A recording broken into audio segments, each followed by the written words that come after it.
578 casi di coronavirus in Sicilia, 24.570 tamponi eseguiti, l'isola all'11° posto per nuovi contagi, il bilancio del commissario Zappia. Ad Agrigento sarà possibile prenotare il vaccino anche tramite i servizi postali. Appello del vicequestore di Agrigento Roberto Cilona agli imprenditori a collaborare. Il coordinatore dell'UDC Francesco Messina, critico verso il sindaco Carmina, chiede chiarezza sui finanziamenti di Contrada Ciuccafa. Irregolarità nel canile di Canicattì, i carabinieri provvedono al suo sequestro. Presentato alla stampa una rielaborazione del canto dell'alba di Pippo Flora, con la collaborazione degli artisti agrigentini. Il Giro di Sicilia delle auto storiche tornerà ad attraversare le strade di Agrigento, Covid permettendo.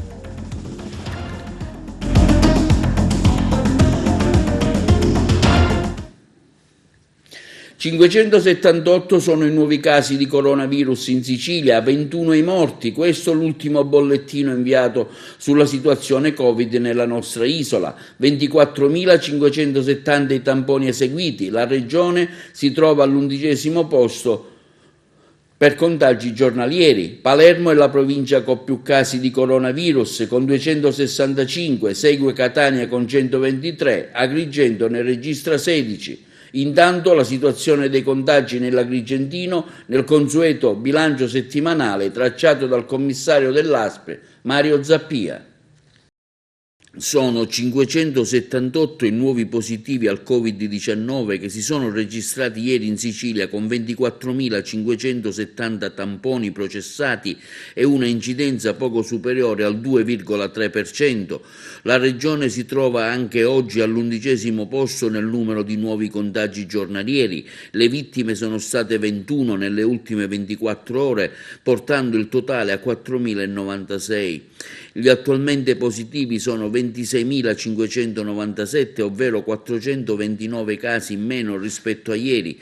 I guariti salgono a 986. Negli ospedali tornano così a diminuire i ricoveri, adesso sono 908, 22 in meno rispetto a ieri, ma salgono invece i ricoveri in terapia intensiva, dove adesso sono 132, uno in più rispetto a ieri. Questi i dati distribuiti nelle varie province della regione: Palermo 265 casi, Catania 123, Messina 66, Siracusa 40, Enna 20, Caltanissetta 17, Trapani 17, Ragusa 14, Agrigento 16. Il diffondersi di varianti di coronavirus sta provocando l'aumento dell'indice RT nazionale, così molte regioni si preparano a cambiare colore a partire da lunedì.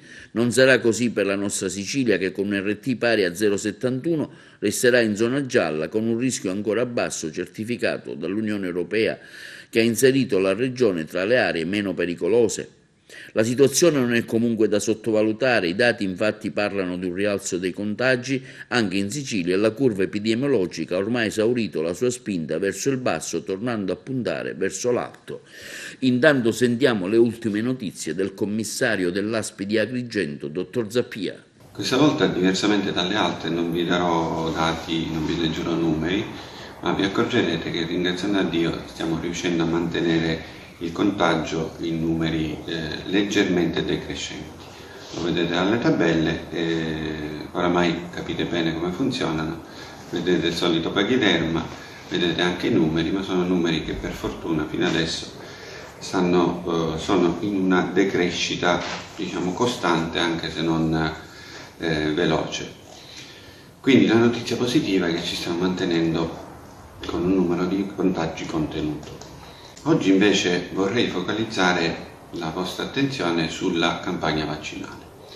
Cosciente io e coscienti tutti del fatto che questa è la chiave di svolta di questo affronto, di questo approccio alla pandemia.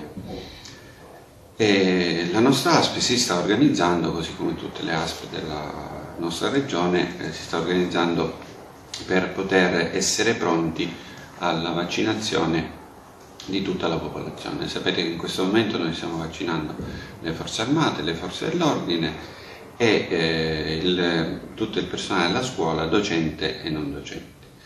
E allora vi rappresento un po' l'organizzazione, considerando che stiamo lavorando su due linee, AstraZeneca e Pfizer. AstraZeneca è il vaccino che è riservato a forze dell'ordine, forze armate e personale della scuola.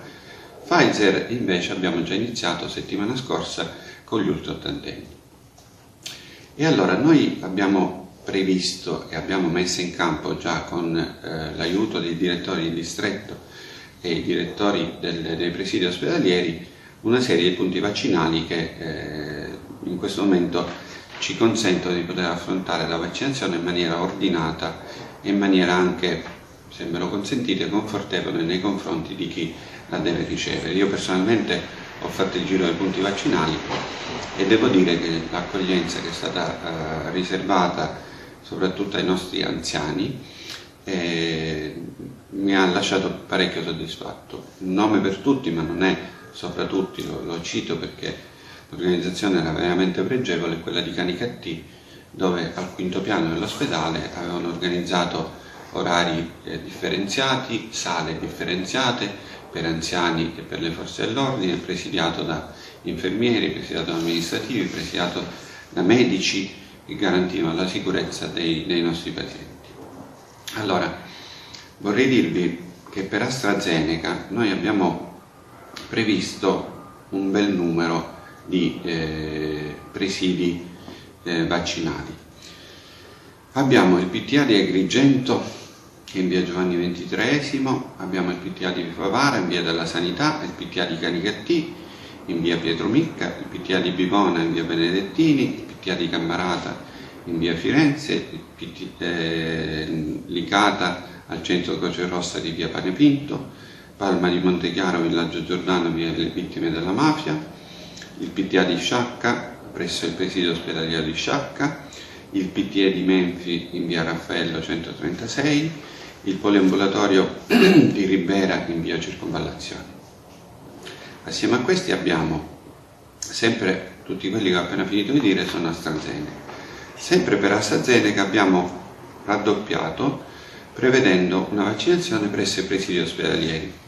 Presidi ospedalieri quindi sia di Agrigento, Canicattì, Licata, Ribera e Sciacca, che affiancheranno in ambulatori diversificati, quindi con linee di servizio diversificata, la vaccinazione AstraZeneca, forze dell'ordine, forze armate e personale docente e non docente, accanto al Pfizer, che adesso invece vi dico che sarà organizzato per gli ultraottantenni nei presidi ospedalieri. 6 nuovi dirigenti farmacisti in servizio all'ASP di Agrigento per offrire il loro contributo alla lotta quotidiana al coronavirus. I professionisti con contratto a tempo determinato saranno in servizio fino al prossimo 31 dicembre, ma l'ASP avrà la possibilità di rinnovare il loro incarico per ulteriore 36 mesi. Si tratta di un rinforzo non di poco conto, dato che i nuovi farmacisti svolgeranno un ruolo chiave nelle attività di conservazione e preparazione delle dosi di vaccino anti-Covid-19 da somministrare quotidianamente in quantità crescenti nel corso della campagna in corso. 3 dei neoincaricati dirigenti farmacisti svolgeranno la loro attività presso il presidio ospedaliero Giovanni Paolo II di Sciacca, 2 al San Giovanni di Dio di Agrigento e 1 al Barone Lombardo di Canicattì. Il provvedimento di incarico del personale dirigente farmacista rientra nella più ampia azione della direzione strategica dell'ASP, volta a reperire sempre nuove e maggiori risorse professionali sanitarie per contrastare appieno la crisi epidemiologica in corso. E intanto, in una nota stampa dell'onorevole Pullara, afferma che l'ASP di Agrigento modifica il fabbisogno ed esclude quasi 200 candidati originariamente ammessi e reclutati per le attività di contrasto e contenimento del contagio. Questa amministrazione non stupisce più, ma continua a deludere i cittadini, afferma così l'onorevole Pullara nella sua qualità di vicepresidente della Commissione Sanità all'Ars. Ho presentato un'istanza di accesso agli atti, continua Pullara, per vederci meglio e comprendere quali sono state le reali motivazioni che hanno spinto l'azienda sanitaria, dopo aver conosciuto i nominativi classificatisi utilmente, a ridurre i numeri di reclutamento di personale utile al contrasto e al contenimento del contagio da Covid-19. È inaccettabile, continua il deputato regionale, che dopo la pubblicazione di un primo fabbisogno, peraltro dopo le graduatorie in ordine cronologico di presentazione delle domande, a distanza di qualche settimana ne viene pubblicato uno nuovo con una riduzione sostanziale del numero di personale da assumere. Non vengono inoltre spiegati i motivi di esclusione dei candidati non ammessi. Ad Agrigento sarà possibile prenotare il vaccino anche tramite i servizi postali. Il servizio. Anche gli sportelli automatici di Poste Italiane a disposizione della campagna di vaccinazione anti-Covid in Sicilia. I 69 ATM Postamat di Agrigento e provincia saranno da oggi al servizio dei cittadini che rientrano nei target individuati per l'inoculazione delle dosi, i cittadini sopra gli 80 anni e i docenti sotto i 55, al fine di verificare e selezionare luogo e data dell'appuntamento col vaccino. Poste Italiane sta proseguendo nell'importante investimento in servizi e infrastrutture per supportare la campagna vaccinale. Così afferma il responsabile di Postamat. Con i loro numerosi servizi, insieme ai servizi digitali, hanno svolto fin dall'inizio della pandemia una funzione essenziale nel supportare i cittadini all'utilizzo di canali alternativi allo sportello, dove sono in vigore misure di sicurezza finalizzate al contrasto della diffusione del Covid-19.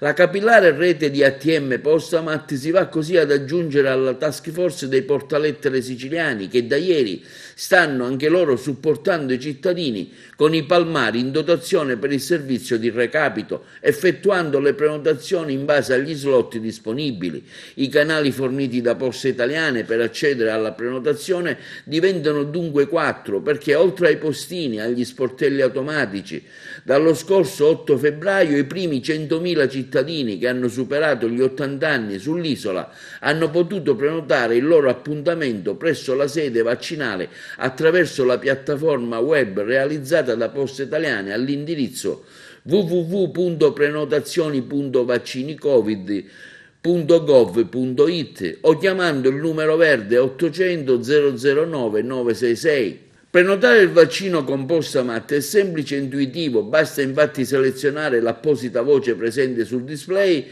e successivamente inserire la propria tessera sanitaria nel lettore. Il sistema richiederà il CAP dell'indirizzo di residenza e il numero del cellulare. Una volta confermata la schermata di verifica con riepilogo dei dati, si potrà scorrere l'elenco degli slot di appuntamento disponibili per la prossimità sul territorio con l'indicazione del luogo della data e quindi cliccare sul tasto prenota. Contestualmente al numero del cellulare associato sarà inviato un SMS con un codice numerico da digitare nel tastierino dell'ATM per finalizzare l'operazione. Al termine il cittadino riceverà un ulteriore SMS di conferma con un codice che dovrà essere fornito il giorno del vaccino insieme alla tessera sanitaria e a un documento d'identità. Le informazioni saranno riportate su un promemoria cartaceo recante un codice QR e stampato dallo sportello automatico. L'azienda precisa inoltre che i canali messi a disposizione per la prenotazione in Sicilia sono oggi rivolti esclusivamente alle persone superiori a 80 anni, ai docenti sotto i 55 anni. A breve quest'ultimo target verrà ampliato alla fascia di professori fino a 65 anni. Tempi e modalità di prenotazione per ulteriori target saranno diffusi attraverso altre comunicazioni.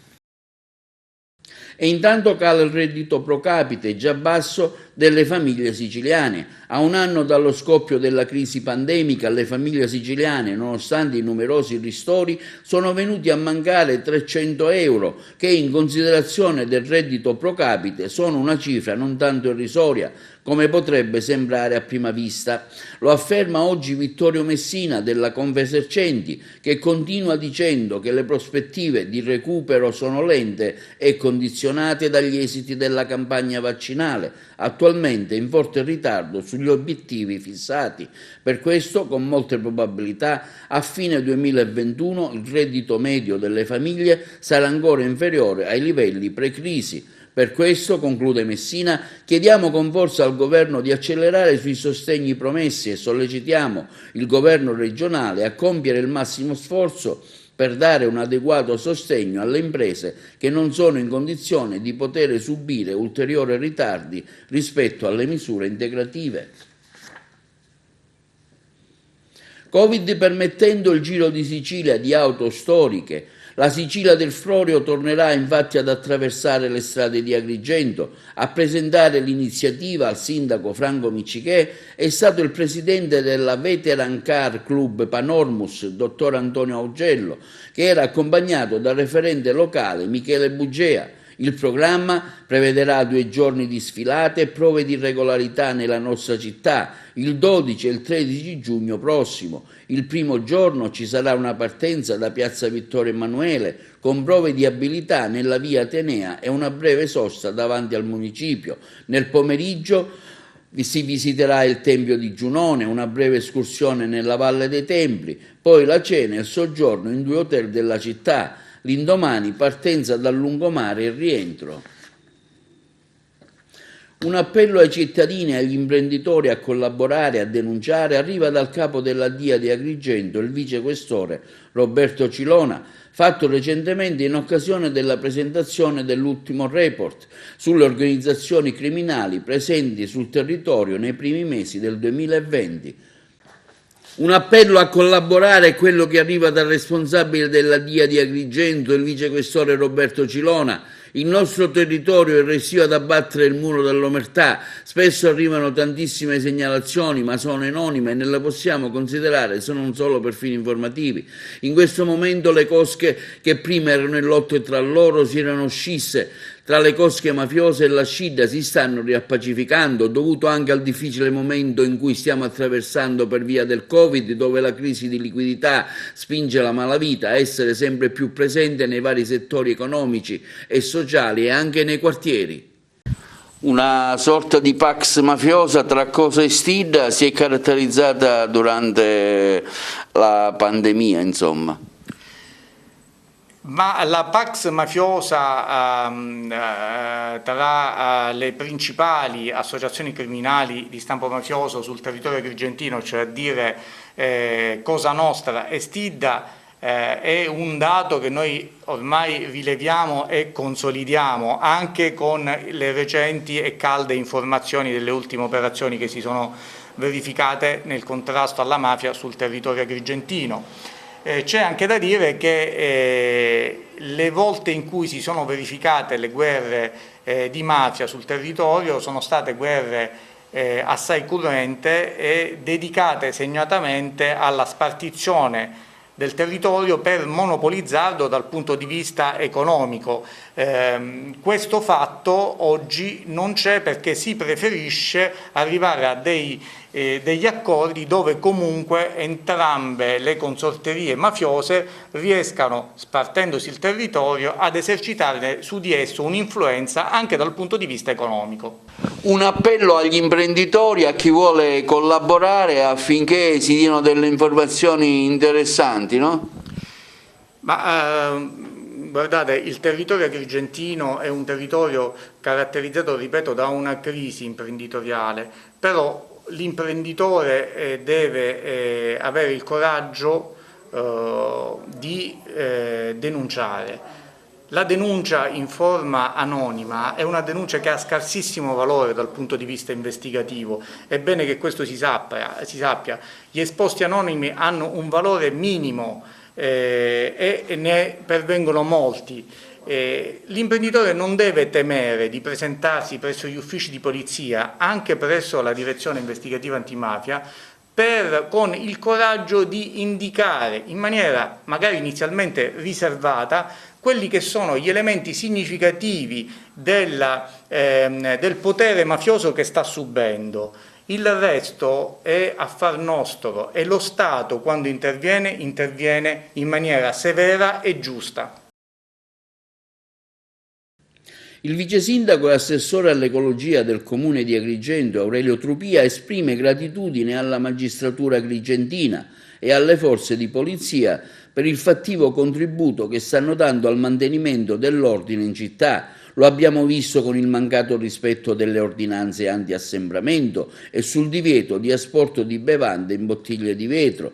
Lo abbiamo visto anche nel blitz nella fabbrica di laterizi di Piano Gatta, continua il vice sindaco. Recentemente alcuni interventi hanno riguardato argomenti che interessano la mia delega all'ecologia. Afferma con l'individuazione e il sequestro di 2 discariche abusive, il blitz all'ospedale San Giovanni di Dio per accertare la situazione dell'irregolare conferimento dei rifiuti. Speriamo, conclude l'assessore, che con l'intervento della Procura e dei Carabinieri la situazione possa cambiare.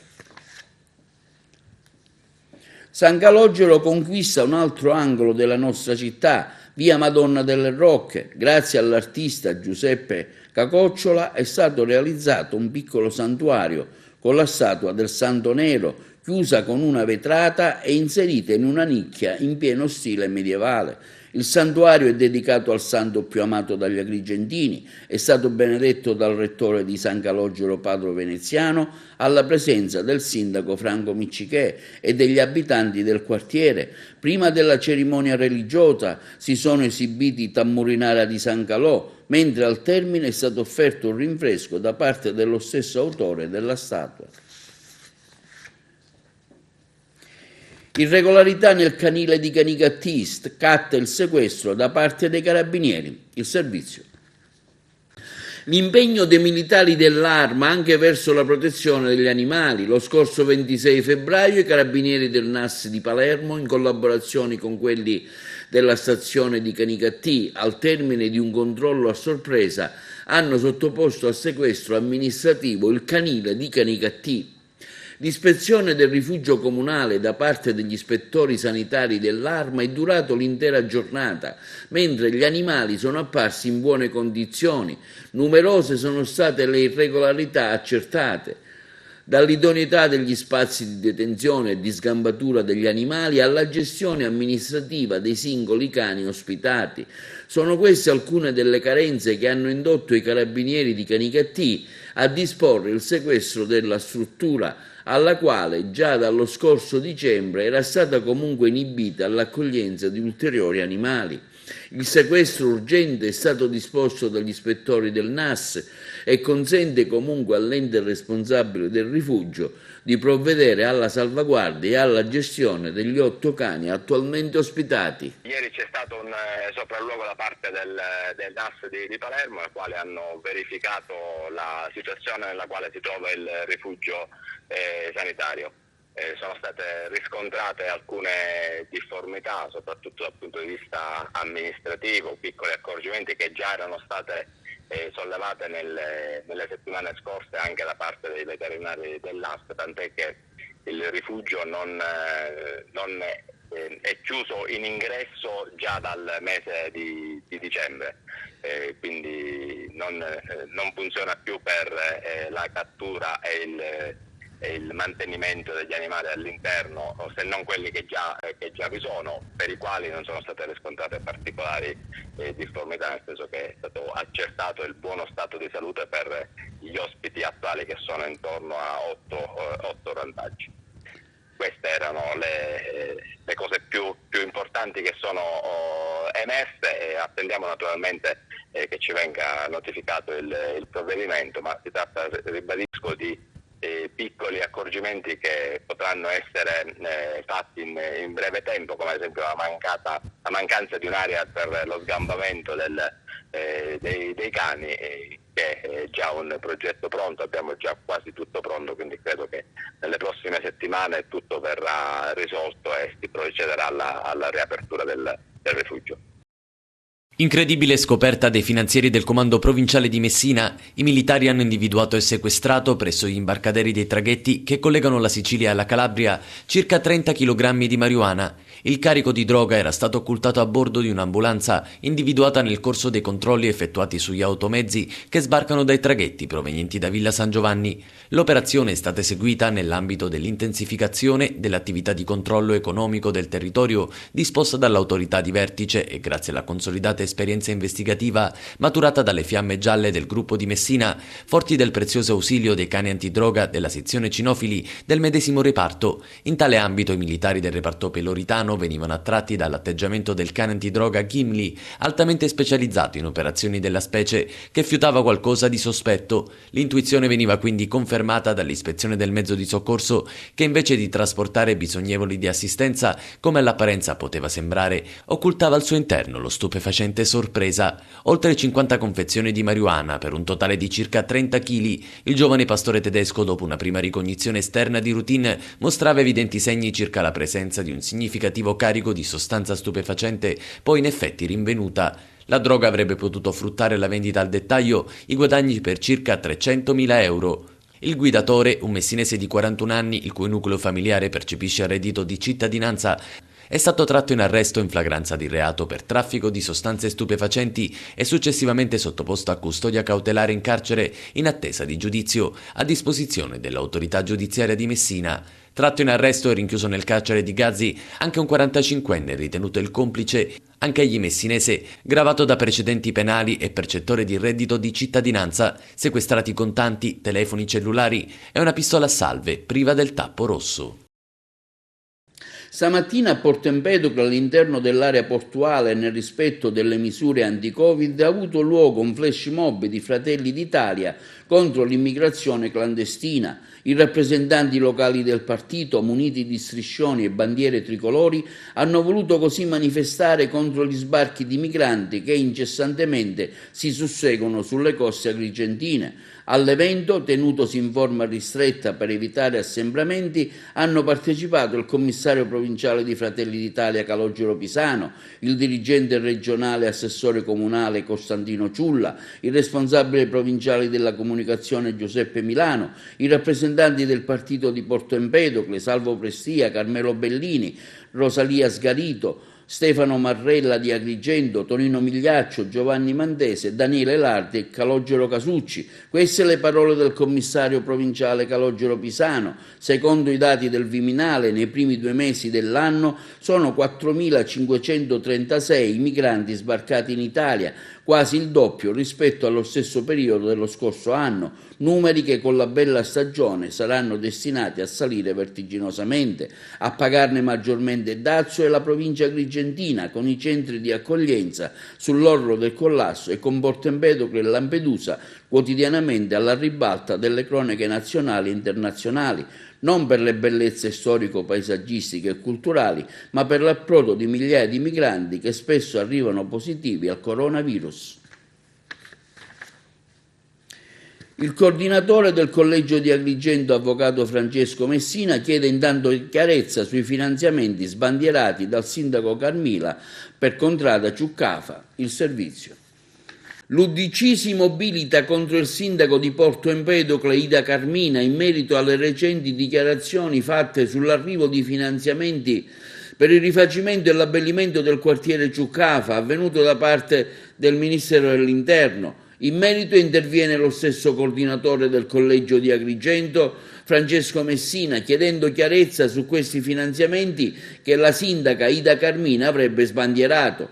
Ida Carmina, come da consuetudine, afferma l'avvocato Messina, attraverso i social network ha informato la cittadinanza empedoclina sull'arrivo di un finanziamento pari a circa 613.000 euro e riguardante la messa in sicurezza e quindi il successivo miglioramento delle numerose criticità presenti nel quartiere di Ciuccafa. Nulla di più straordinario se solo fosse vero, Andando ad analizzare il decreto del 23 febbraio 2021 del Ministero dell'Interno di concerto con il Ministero dell'Economia e delle Finanze, si evince chiaramente che il finanziamento per il comune di Porto Empedocle riguarda non l'assegnazione delle somme che consentirebbero quindi l'esecuzione delle opere, bensì la ammissibilità delle stesse. Infatti basterebbe analizzare i semplici allegati per comprendere quanto esposto e ciò comporta, continua Messina, che le somme enunciate dalla sindaca non possono essere certo spendibili nell'immediato, bensì semmai di una futura assegnazione, sempre se ci sarà. Pertanto chiedo alla sindaca di voler quanto prima chiarire quanto da ella riportato ed evitare proclami poi fini a se stessi, perché trattasi di un quartiere, quello di Ciuccafa, tanto bello quanto desideroso di una riqualificazione territoriale profonda, senza l'utilizzo di proclami utili solo per la campagna elettorale. Bene, adesso linea alla regia per i consigli pubblicitari. Aprono un falso profilo su Facebook con il nome e cognome di una conoscente. Quest'ultima lo scopre, nasce una lite tra ragazzi e intervengono le famiglie. Botte per tutti, la ragazza e la mamma ricoverate a San Giacomo d'Altopasso e quanto successo a Licata. Protagonista una ragazzina dei coetanei che alle proteste della stessa, per quello che potrebbe configurarsi come furto d'identità, è stata aggredita e malmenata. Sono intervenuti i carabinieri di Licata che stanno ricostruendo la dinamica dell'accaduto. Magari fa sorridere o in certi casi storcere il naso. Filippo Graviano, boss di caratura criminale indiscussa, ammesso a verbale di volersi dissociare dalle scelte del passato e chiesto al giudice di sorveglianza un permesso premio. È vecchia e nota storia, quella di Cosa Nostra, che punta ad ottenere benefici penitenziari in cambio di cosa la cronaca purtroppo insegna, specie quella dei giorni nostri, ove la criminalità riesce a brucare ogni angolo di vita e sociale e economica. Ma la richiesta del boss della mafia recluso non è l'unica. Solo nel carcere di L'Aquila risultano altre richieste di permesso premio da parte di boss detenuti al 41 bis. Il primo è Maurizio Capoluongo, 59 anni, eccezionale camorrista di San Cipriano d'Aversa. Ogni volta, come nel caso di Graviano, che un detenuto mafioso fa istanza per chiedere un permesso premio subito, in qualche modo si evoca la presunta trattativa Stato-mafia, una tesi giudiziaria che è divenuta una spada di Damocle sopra la testa di chi ha a cuore la nostra Costituzione, sulla quale la nostra informazione accende costantemente i riflettori. Filippo Graviano, assieme al fratello Giuseppe, è burgolo importante nell'organizzazione delle stragi continentali del 93 a Firenze, Milano e Roma e nell'omicidio di Don Pino Pugliesi. Dal 1994 ininterrottamente al 41 bis, dopo 27 anni Graviano si dice dissociato, ma basterà? No, per la consulta non basta assolutamente come parametro di valutazione. La dissociazione è un fatto personale che, a differenza di chi è dentro per terrorismo, non è contemplato giuridicamente nei confronti dei mafiosi. Per quest'ultimi esiste solo lo status di collaboratore di giustizia per avere diritto a tutti i benefici penitenziari. Basti pensare al pentito Giovanni Brusca, colui che ha sciolto un bambino nell'acido e ha commesso quasi un centinaio di omicidi. Lui da tempo ha usufruito di vari permessi e nessuno si è scandalizzato. Un suo diritto, nulla da obiettare. Dal 2019 un diritto poter richiedere il permesso premio anche da parte di chi non ha collaborato con la giustizia. In soldoni, ciò che aveva ideato Falcone col 4 bis contemplava proprio questa ratio: se non collabori non è preclusa la misura alternativa, devi solo attendere il decorso del tempo per poterla chiedere, sapendo che è stato aumentato. Ebbene sì, la sentenza della consulta, dove all'epoca, lo ricordiamo, c'era anche Marta Cartabia, avvicina il 4 bis al decreto originale ideato da Falcone. L'assenza di collaborazione non deve precludere a vita la possibilità di accedere a benefici della pena. Era accaduto che dopo la strage di Capaci e di Via D'Amelio lo Stato italiano non solo non si è giustamente piegato alla mafia, ma Per reazione ha approvato il secondo decreto legge, quello del 92, che introduce nel nostro ordinamento un regime ostativo del tutto differente rispetto a quello voluto da Falcone, quindi il decreto legge post strage senza la collaborazione con la giustizia è preclusa in ogni caso la possibilità di accedere alle misure alternative uscendo dal perimetro costituzionale che Falcone voleva invece salvaguardato. Anche questo episodio dovrebbe far riflettere sul fatto che non c'è stata nessuna trattativa che aveva alleggerito la carcerazione dei mafiosi, esattamente l'opposto, una reazione durissima tanto da approvare il 41 bis e rinchiudervi centinaia di persone, un vero e proprio rastrellamento dettato dall'emergenza del momento che però, oltre ai boss veri, hanno recluso al carcere tantissime persone non appartenenti a Cosa Nostra. Ci furono numerose istanze presentate dinanzi alla magistratura di sorveglianza che a sua volta ha sollevato il problema alla Corte Costituzionale. La magistratura di sorveglianza, pertanto, secondo quanto indicato dalla Corte, non dovrà solo svolgere una seria verifica della condotta penitenziaria del detenuto, ma dovrà altresì considerare il contesto sociale esterno, acquisendo dettagliate informazioni per il tramite del Comitato Provinciale per l'Ordine e la Sicurezza Pubblica competente. Viene ricordato poi che ai sensi del comma 3 bis dello stesso articolo 4 bis, tutti i benefici in questione non possono mai essere concesse allorché il procuratore nazionale antimafia e antiterrorismo e il procuratore distrettuale evidenzino l'attualità di collegamenti con la criminalità organizzata. In sintesi, la sola dissociazione non basta, è uno dei tanti elementi che la magistratura di sorveglianza deve valutare per concedere o meno il permesso premio che può essere richiesto dopo l'espiazione di tantissimi anni. La collaborazione con la giustizia rimane la via maestra, esattamente come prevedeva Giovanni Falcone. Sui circa 300 km di rete gestita dal Consorzio Autostrade Siciliane, ente vigilato dalla Regione, verrà a breve introdotta l'esenzione totale del pagamento del pedaggio per i veicoli alimentati a biocarburante.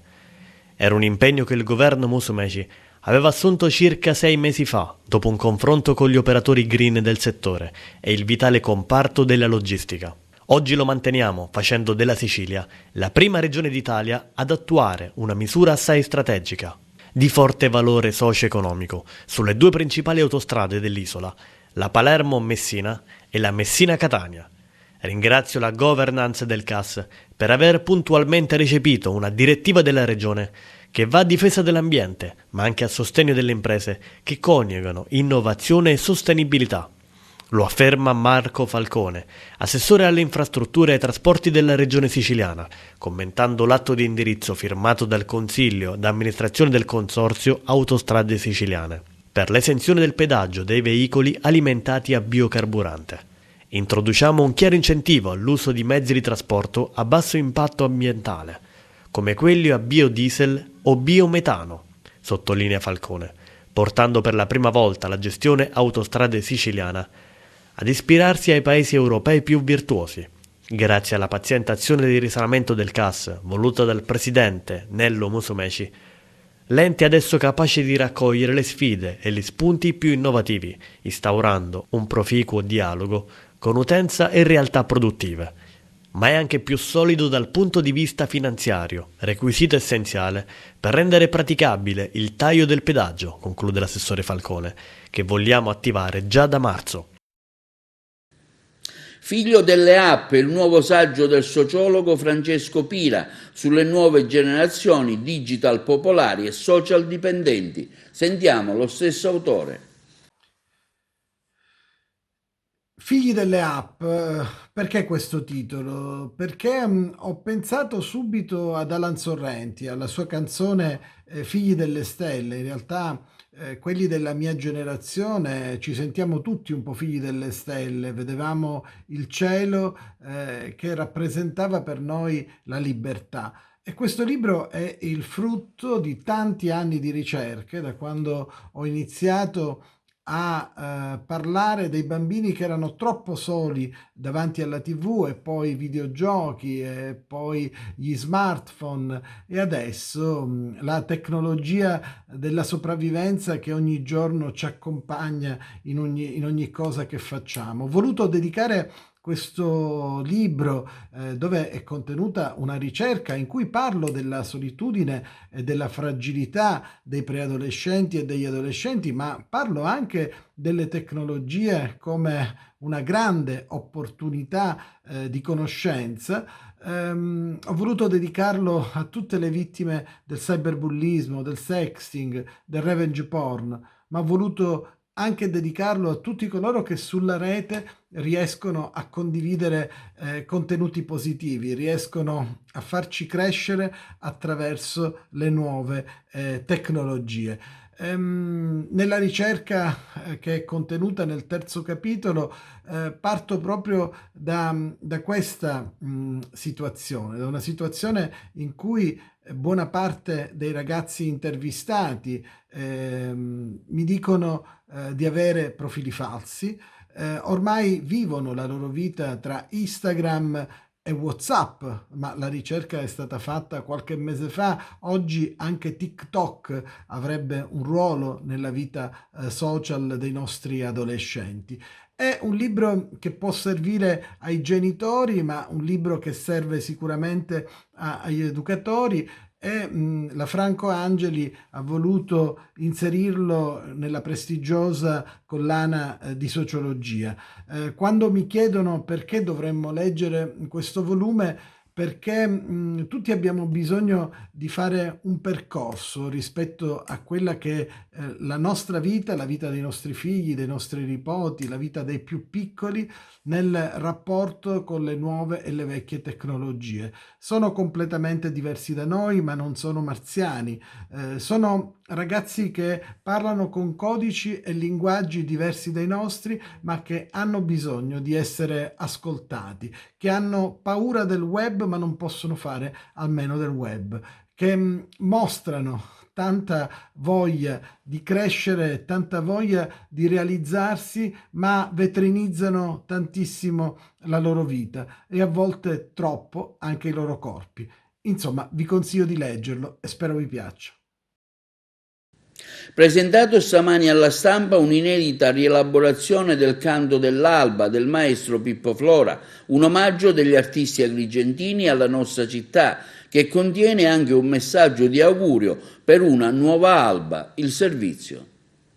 Un'inedita rielaborazione del Canto dell'Alba del maestro Pippo Flora è stato presentato stamani al Palazzo dei Filippini, un'iniziativa degli Artisti Uniti per Agrigento realizzata tramite un video che vi proponiamo. L'omaggio di questi artisti agrigentini alla nostra città contiene un messaggio di augurio per una nuova alba all'insegna di quelle che Madre Natura ci regala quotidianamente, il sole che sorge diffondendo i suoi raggi sulla nostra Valle dei Templi e la vita che si sveglia per rinnovare il miracolo di cui è stato fatto dono. Tanti gli artisti e musicisti che hanno partecipato all'evento, tra cui Lello Analfino e Gianfranco Iannuzzo. Stamani la presentazione alla stampa. Voglio ringraziare gli operatori di questo lavoro, un lavoro imponente, importante.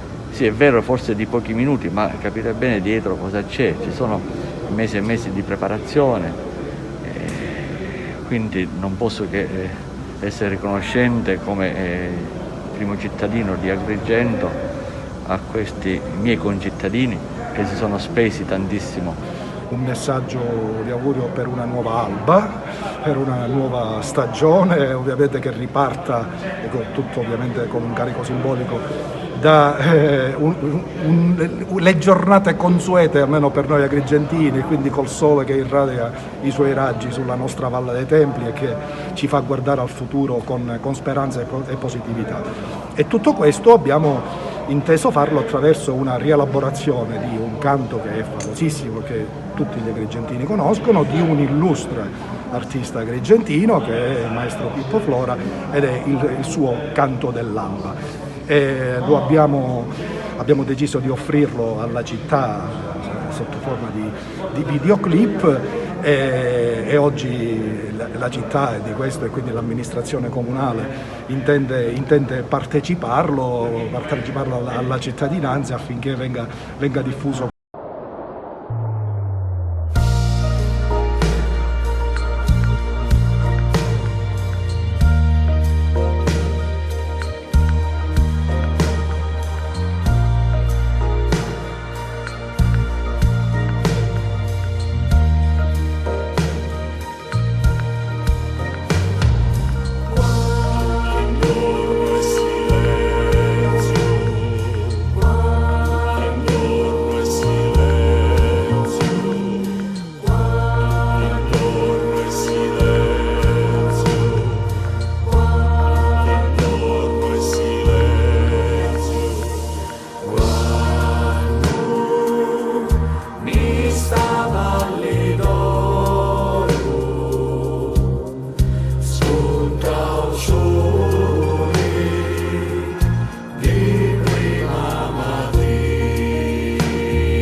sole già cavava, cangiando di colore, e il cuore mi piangeva, senza avuto dolore, che chiedo ti dovevi rilassare anche per picca, di 4 petri vecchi per cogliere gente ricca.